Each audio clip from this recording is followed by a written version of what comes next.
మొట్టమొదటిగా యెహోవా దేవుడు ఏమంటున్నాడు అనంటే, బేతేలును ఆశ్రయించకుడి అని అంటున్నాడు. ఏంటి బేతేలు అనంటే, మరి పాత నిబంధన కాలంలో బేతేలు అన్నది మొట్టమొదటిసారిగా అబ్రహాము వచ్చి ప్రార్థించినటువంటి, లేకపోతే అబ్రహాము వచ్చి ఇది దేవుని మందిరము అని పిలిచినటువంటి స్థలము. దాని తరువాత అబ్రహాము కుమారుడైనటువంటి, లేకపోతే ఆయన మనవడైనటువంటి యాకోబు పడుకొని నిద్రపోవచ్చుండగా మన ప్రభు అయినటువంటి యేసు క్రీస్తు యెహోవా వలె, యెహోవాను నేనే యెహోవాను అనుకుంటూ ఆయనకు దర్శనమిచ్చినటువంటి స్థలం. ఇది నిజముగా దేవుని మందిరము, ఇది పరిశుద్ధ స్థలము అని ఆలోచించి తన క్రింద పెట్టుకున్నటువంటి రాయిని తీసి దానిపైన ఆముదము లేకపోతే నూనె పోసి ఇది బేతేల్, ఎల్ బేతేల్ అని పేరు పెట్టాడు.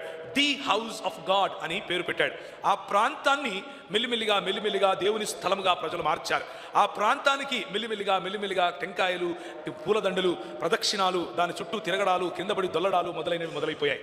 ప్రదేశానికి ఇచ్చినటువంటి ప్రాముఖ్యతను ప్రభు అంటున్నాడు, I despise it, I hate if you replace me with a place.